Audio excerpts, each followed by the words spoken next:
नमस्कार किसान भाइयों, मैं श्याम राजपूत आज आपको मसूर की खेती के बारे में संपूर्ण जानकारी देने वाला हूं। मसूर की खेती जब तक हमारी 30 दिन की हो जाए उसका संपूर्ण विवरण इसमें मैं आज आपको बताने वाला। किसान भाइयों, मसूर एक दलहनी फसल है जो मालवा क्षेत्र या पूरे भारतवर्ष में ज़्यादातर बोई जाती है और इसके बारे में सटीक जानकारी मैं आपको देने वाला हूँ। मसूर रबी मौसम की एक मुख्य दलहनी फसल है जो कम लागत में अच्छा मुनाफा देती है। आज की इस पूरी जानकारी में मैं आपको 30 दिन तक की जब फसल की कहानी को क्रमबद्ध अनुसार बताने वाला हूँ। मसूर की खेती के लिए सबसे पहले यह समझना जरूरी है कि फसल ज़्यादा पानी और ज़्यादा खाद नहीं चाहती। मसूर की खेती के लिए सबसे पहले यह समझना ज़रूरी है सही तरीका, शुरुआती देखरेख और ठीक तरीके से उसका फसल चक्रण अपनाएं। जैसे कि आपने फसल चक्रण की पहले भी हम बात कर चुके हैं, पहले गेहूं बोए थे तो उसमें आप मसूर लगाएं। तो ये बात हो गई अपनी फसल चक्रण की। अब आगे बढ़ते हैं, बात करते हैं इसके लिए शुष्क जलवायु सबसे अच्छी मानी जाती है। बहुत ज़्यादा नमी, लगातार बारिश फसल को नुकसान पहुंचा सकती है। और देखिए जैसे हमारे खेत में ये मसूर लगी है, तो अब बात करते हैं अंतिम, पहले शीर्षक से ही समझते हैं। जैसे कि हमारा खरीफ की फसल सोयाबीन की कटाई होने के बाद पहले सबसे पहले तो पलटी पिलऊ से ज़मीन को पलटना बहुत ज़रूरी है, जिससे कि पुरानी जो खरपतवार है वो अंदर दब जाए। और 2 से 3 जुताई ऊपर से कल्टीवेटर की कर दे और पाठा लगाकर खेत को समतल कर दे। इसके बाद सबसे पहले हम खेत को पलवा जिसे बोलते हैं, मालवा क्षेत्र में खेत को गलाना बोलते हैं, वो पहले पानी निकाल दें। इसके बाद जब ज़मीन बराप आ जाए, बत्तर आ जाए, तब उसमें ऊपर से कल्टीवेटर निकाल के फिर हमें बुआई करनी चाहिए। और अंतिम जुताई के समय अगर आप चाहें तो सूखे में 8 से 10 ट्राली प्रति हेक्टेयर के हिसाब से गोबर की खाद डाल दें, जिससे कि मिट्टी भुरभुरी बनेगी।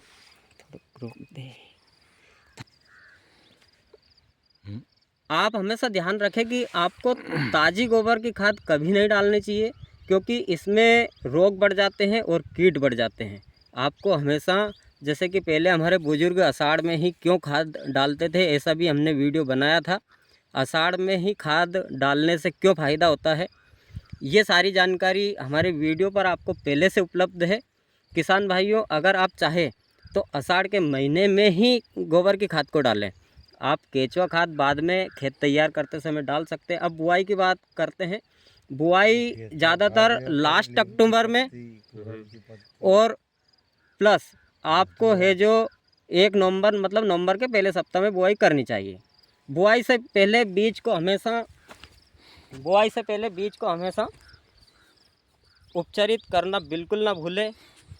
जैसे कि किसान भाई, छोटी सी अपील करता हूँ कि अगर आप खेती बाड़ी से जुड़े हैं तो सटीक और सरल अनुभव आधारित जानकारी इस वीडियो के माध्यम से आपको मिलेगी।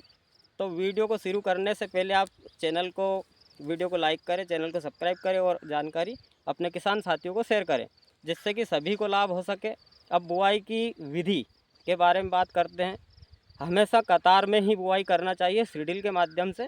ज़्यादातर किसान भाई क्या करते हैं कि छिड़काव माध्यम से विधि करते हैं, जिससे कि दाना पानी जब निकालते हैं तो इकट्ठे हो जाते हैं और हमें सही उपज देखने को नहीं मिलती है। दूरी 4 से 5 सेंटीमीटर की दूरी पे करें और लगभग 7 इंच पंक्ति में बुआई करें, सीडील के माध्यम से बुआई करें। और मसूर को ज़्यादा गहराई तक अंदर बोने की आवश्यकता नहीं होती है, चने के जैसे।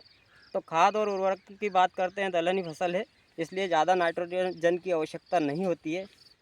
इसमें बेसल डोज की बात करें, 40 किलो फास्फोरस, 20 किलो पोटास प्रति हेक्टेयर देना चाहिए। अगर आपके खेत में सल्फर की कमी है तो 20 किलो सल्फर प्रति हेक्टेयर ज़रूर डालें।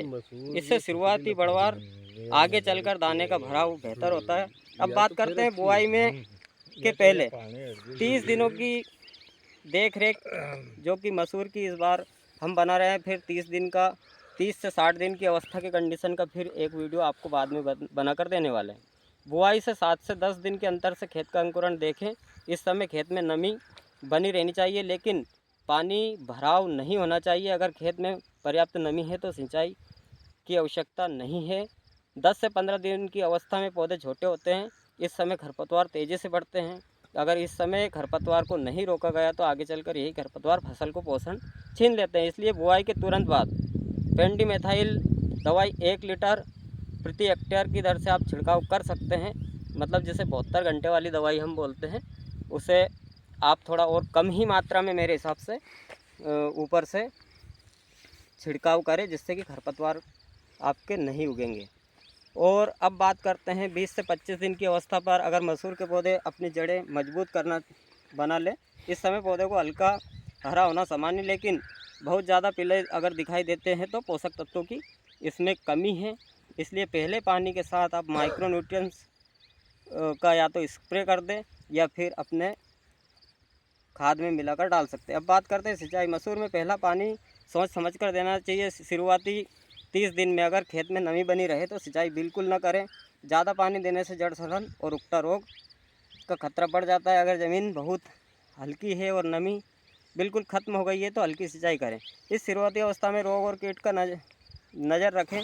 15 से 30 दिन की अवस्था में महुआ एफिड का हमला दिखाई देता है, खासकर मौसम ठंडा और नमी वाला हो। पत्तियाँ चिपचिपी पदार्थ दिखने लगता है। चींटियाँ नज़र आए तो तुरंत नीम तेल 3 से 5 मिलीलीटर प्रति घोल छिड़काव करें। रासायनिक दवा इसे इस्तेमाल कर सकते हैं। 30 दिन की अवस्था में मसूर की फसल पर अच्छे से जम जाती है और पौधे मजबूत दिखने लगते हैं और आगे की शाखाएं निकलने लगती है, शुरुआत हो जाती है शाखाओं की।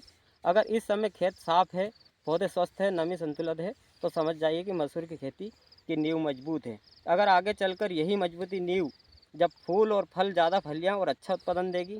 आने वाले दिनों में इसी मसूर की फसल में आगे की अवस्था यानी 30 से 60 दिन की देखरेख, फूल आने से पहले खाद की सिंचाई और रोग नियंत्रण की पूरी जानकारी मैं आपको अगले वीडियो में समझाने वाला हूँ। अगर आपको यह जानकारी अच्छी लगी हो तो वीडियो को लाइक करें और चैनल को सब्सक्राइब करें और अपने गांव के किसान भाइयों को शेयर करें। मिलते हैं। जय हिंद जय भारत। और हमारे किसान भाई से भी बात करेंगे। चलो जी।